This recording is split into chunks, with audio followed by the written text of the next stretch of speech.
Hello and welcome to Book Circle. I'm Earl Wajenberg. This time we're going to continue our reading of Whose Body?, the first of the Lord Peter Wimsey mysteries by Dorothy L. Sayers. Lord Peter Wimsey, amateur sleuth, is investigating the disappearance of a financier with the help of his very talented valet, Bunter. "And now, Mrs. Pemming, if you would be so kind as to give me a blanket," said Mr. Bunter, coming down into the kitchen, "and permit of me hanging a sheet across the lower part of this window, and drawing the screen across here so as to shut off any reflections, if you understand me. We'll get to work." Sir Reuben Levy's cook, with her eye upon Mr. Bunter's gentlemanly and well-tailored appearance, hastened to produce what was necessary. Her visitor placed on the table a basket containing a water bottle, a silver-backed hairbrush, a pair of boots, a small roll of linoleum, and the letters of a self-made merchant to his son, bound in polished morocco. He drew an umbrella from beneath his arm and added it to the collection. He then advanced a ponderous photographic machine and set it up in the neighborhood of the kitchen range. Then, spreading a newspaper over the fair scrubbed surface of the table, he began to roll up his sleeves and insinuate himself into a pair of surgical gloves. Sir Reuben Levy's valet, entering at the moment and finding him thus engaged, put aside the kitchen maid, who was staring from a front row position, and inspected the apparatus critically. Mr. Bunter nodded brightly to him and uncorked a small bottle of gray powder. "Odd sort of fish, your employer, isn't he?" said the valet carelessly. "Very singular indeed," said Mr. Bunter. "Now, my dear," he added ingratiatingly to the kitchen maid, "I wonder if you'd just pour a little of this gray powder over the edge of the bottle while I'm holding it, and the same with this boot here at the top. Thank you, Miss, what's your name? Price? Oh, but you've got another name besides Price, haven't you? Mabel, eh? That's a name I'm uncommonly partial to. That's very nicely done. You've a steady hand, Miss Mabel. See that? That's the finger marks. 3 there and 2 here, smudged in both places. No, don't touch 'em, my dear, or you'll rub off the bloom. We'll stand 'em up here till they're ready to have their portraits taken. Now then, let's take the hairbrush next. Perhaps, Mrs. Pemming, you'll like to lift him very carefully by the bristles?" "By the bristles, Mr. Bunter, if you please, Mrs. Pemming, and lay him here. Now, Miss Mabel, another little exhibition of your skill, if you please. No, we'll try lampblack this time. Perfect. Couldn't have done it better myself. Ah, there's a beautiful set. No smudges this time. That'll interest his lordship. Now the little book. No, I'll pick that up myself with these gloves, you see, and by the edges. I'm a careful criminal, Mrs. Pemming. I don't want to leave any traces. Dust the cover all over, Miss Mabel. And now this side. That's the way to do it. Lots of prints and no smudges, all according to plan. Oh, please, Mr. Graves, you mustn't touch it. It's as much as my place is worth to have it touched." "Do you have to do much of this sort of thing?" inquired Mr. Graves from a superior standpoint. "Any amount," replied Mr. Bunter with a groan calculated to appeal to Mr. Graves' heart and unlock his confidence. "If you'd kindly hold one end of this bit of linoleum, Mrs. Pemming, I'll hold this end while Miss Mabel operates. Yes, Mr. Graves, it's a hard life, valeting by day and developing night, morning tea at any time from 6:30 to 11, criminal investigations at all hours. It's wonderful the ideas these rich men with nothing to do get into their heads." "I wonder you stand it," said Mr. Graves. "Now there's none of that here. A quiet, orderly, domestic life, Mr. Bunter, has much to be said for it. Meals at regular hours, decent, respectable families to dinner, none of your painted women, and no valeting at night. There's much to be said for it. I don't hold with Hebrews as a rule, Mr. Bunter, and of course I understand you may find it to your advantage to be in a titled family, but there's less thought of that these days, and I will say, for a self-made man, no one could call Sir Reuben vulgar, and my lady, at any rate, is county. Miss Ford she was, one of the Hampshire Fords, and both of them always most considerate." "I agree with you, Mr. Graves. His lordship and me have never held with being narrow-minded. Why, yes, my dear, of course that's a footmark. This is the washstand linoleum. A good Jew can be a good man, that's what I've always said, and regular hours and considerate habits have a great deal to recommend them. Very simple in his tastes now, Sir Reuben, isn't he? For such a rich man, I mean." "Very simple indeed," said the cook. "The meals he and her ladyship have when they're by themselves with Miss Rachel? Well, there now, if it wasn't for the dinners, which is always good when there's company, I'd be wasting my talents in education here, if you understand me, Mr. Bunter." Mr. Bunter added the handle of the umbrella to his collection and began to pin a sheet across the window, aided by the housemaid. "Admirable," said he. "Now, if I might have this blanket on the table and another on the towel horse, or something of that kind by way of a background. You're very kind, Mrs. Pemming. Ah, I wish his lordship never wanted valeting at night. Many's the time I've sat up till 3 and 4 and up again to call him early to go off Sherlocking at the other end of the country, and the mud he gets on his clothes and his boots." "I'm sure it's a shame, Mr. Bunter," said Mrs. Pemming warmly. "Low, I calls it. In my opinion, police work ain't no fit occupation for a gentleman, let alone a lordship." "Everything's made so difficult, too," said Mr. Bunter, nobly sacrificing his employer's character and his own feelings in a good cause. "Boots chucked into a corner, clothes hung up on the floor, as they say." "That's often the case with these men as are born with a silver spoon in their mouths," said Mr. Graves. "Now, Sir Reuben, he's never lost his good old-fashioned habit. Clothes folded up neat, boots put out in his dressing-room so a man could get them in the morning, everything made easy. He forgot them the night before last, though. The clothes, not the boots. Always thoughtful for others is Sir Reuben. I hope nothing's happened to him." "Indeed, no, poor gentleman," chimed in the cook. "And as for what they're saying, that he have gone out and surreptitious-like to do something he ought, well, I'd never believe it, Mr. Bunter, not if I was to take my dying oath upon it." "Ah," said Mr. Bunter, adjusting his arc lamps and connecting them with the nearest electric light. "That's more than most of us could say of them as pays us." "5'10", said Lord Peter, "and not an inch more." He peered dubiously at the depression in the bedclothes and measured it a second time with the gentleman scout's vade-mecum. Parker entered this particular in a neat pocketbook. "I suppose," he said, "a 6'2" man might leave a 5'10" depression if he curled himself up." "Have you any Scottish blood in you, Parker?" inquired his colleague bitterly. "Not that I know of," replied Parker. "Why?" "Because of all the cautious, ungenerous, deliberate, and cold-blooded devils I know," said Lord Peter, "you are the most cautious, ungenerous, deliberate, and cold-blooded. Here I am, sweating my brains out to introduce a really sensational incident into your dull and disreputable little police investigation, and you refuse to show a single spark of enthusiasm." "Well, it's no good jumping at conclusions." "Jump? You don't even crawl distantly within sight of a conclusion. I believe if you caught the cat with her head in the cream jug, you'd say it was conceivable the jug was empty when she got there." "Well, it would be conceivable, wouldn't it?" "Curse you," said Lord Peter. He screwed his monocle into his eye and bent over the pillow, breathing hard and tightly through his nose. "Here, give me the tweezers," he said presently. "Good heavens, man, don't blow like that. You might be a whale." He nipped up an almost invisible object from the linen. "What is it?" said Parker. "It's a hare," said Wimsey grimly, his hard eyes growing harder. "Let's go and look at Levy's hats, shall we? And you might just ring for that fellow with the churchyard name. Do you mind?" Mr. Graves, when summoned, found Lord Peter Wimsey squatting on the floor of the dressing-room before a row of hats arranged upside down before him. "Here you are," said that nobleman cheerfully. "Now, Graves, this is a guessin' competition, a sort of 3-hat trick, to mix metaphors. Here are 9 hats, including 3 top hats. Do you identify all these hats as belonging to Sir Reuben Levy? You do? Very good. Now I have 3 guesses as to which hat he wore the night he disappeared. And if I guess right, I win, and if I don't, you win. See? Ready? Go. I suppose you know the answer yourself, by the way." "Do I understand your lordship to be asking which hat Sir Reuben wore when he went out on Monday night, your lordship?" "No, you don't understand a bit," said Lord Peter. "I'm asking if you know. Don't tell me. I'm going to guess." "I do know, your lordship," said Mr. Graves reprovingly. "Well," said Lord Peter, "as he was dining at the Ritz, he wore a topper. Here are 3 toppers. In 3 guesses, I'd be bound to hit the right one, wouldn't I? That don't seem very sportin'. I'll take 1 guess. It was this one."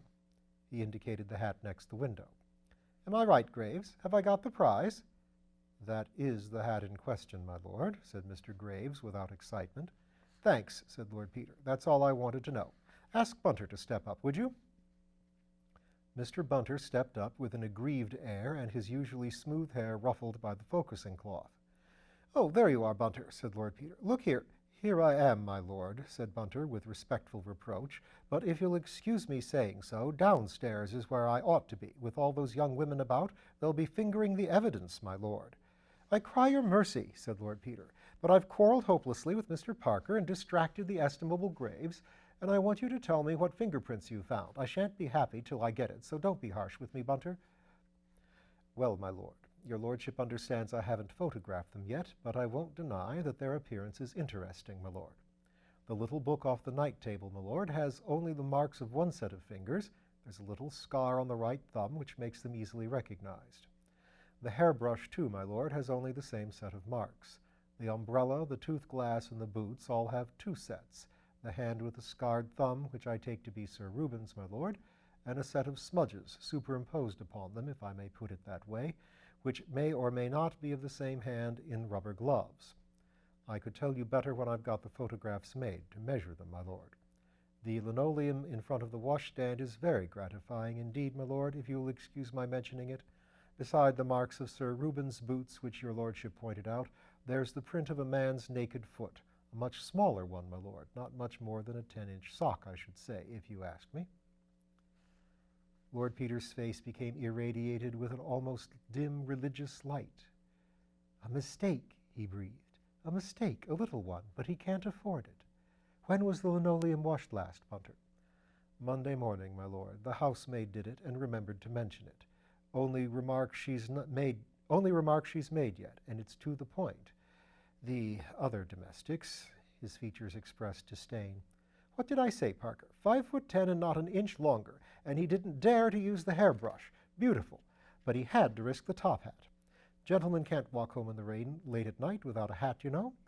Look, what do you make of it? 2 sets of fingerprints on everything but the book and the brush, 2 sets of feet on the linoleum, and 2 kinds of hair in the hat."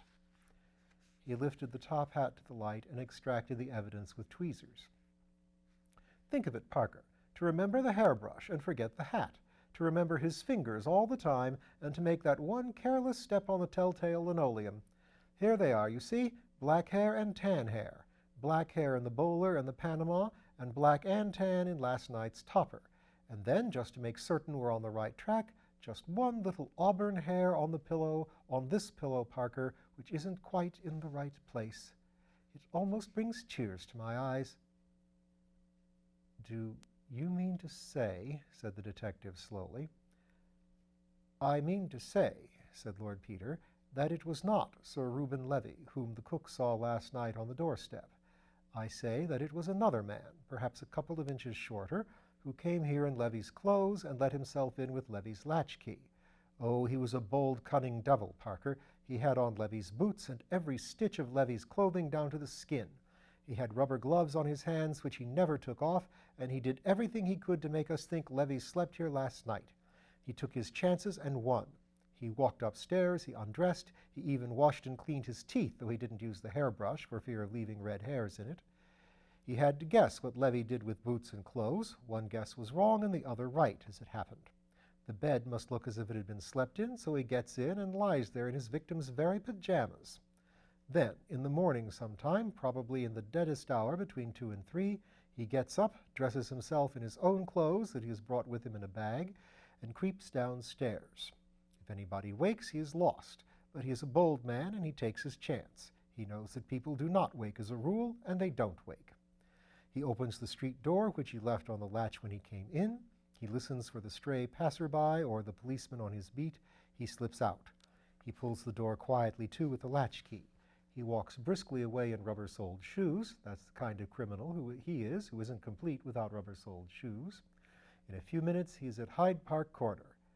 After that, he paused and added, he did all that, and unless he had nothing at stake, he had everything at stake. Either Sir Reuben Levy has been spirited away for some silly practical joke, or the man with the auburn hair has the guilt of murder upon his soul. "Dear me," ejaculated the detective, "you're very dramatic about it." Lord Peter passed his hand rather wearily over his hair. "My true friend," he murmured in a voice surcharged with emotion, "you recall me to the nursery rhymes of my youth, the sacred duty of flippancy. There was an old man of Whitehaven who danced a quadrille with a raven, but they said it's absurd to encourage that bird, so they smashed that old man of Whitehaven. That's the correct attitude, Parker. Here's a poor old buffer spirited away, such a joke, and I don't believe he'd hurt a fly himself. That makes it funnier. Do you know, Parker, I don't care frightfully about this case after all. Which, this or yours? Both. I say, Parker, shall we go quietly home and have lunch and go to the Coliseum? You can if you like, replied the detective, but you forget I do this for my bread and butter. And I haven't even that excuse, said Lord Peter. Well, what's the next move? What would you do in my case? I'd do some good hard grind, said Parker. I'd distrust every bit of work Sugg ever did, and I'd get the family history of every tenant of every flat in Queen Caroline mansions. I'd examine all their box rooms and roof traps. I would inveigle them into conversations and suddenly bring in words like body and pince-nez and see if they wriggled like those modern psycho what's-his-names. You would you? Said Lord Peter with a grin. Well, we've exchanged cases, you know, so you just toddle off and do it. I'm going to have a jolly time at Wyndham's. Parker made a grimace. Well, he said, I don't suppose you'd ever do it, so I'd better. You'll never become a professional till you learn to do a little work, Wimsey. How about lunch? I'm invited out, said Lord Peter magnificently. I'll run around and change at the club. Can't feed with Freddie Arbuthnot in these bags. Bunter? Yes, my lord. Pack up if you're ready and come round and wash my face and hands for me at the club. Work here for another 2 hours, my lord. Can't do with less than 30 minutes exposure. The current's none too strong. You see how I'm bullied by my own man, Parker. Well, I must bear it, I suppose. Ta-ta. He whistled his way downstairs.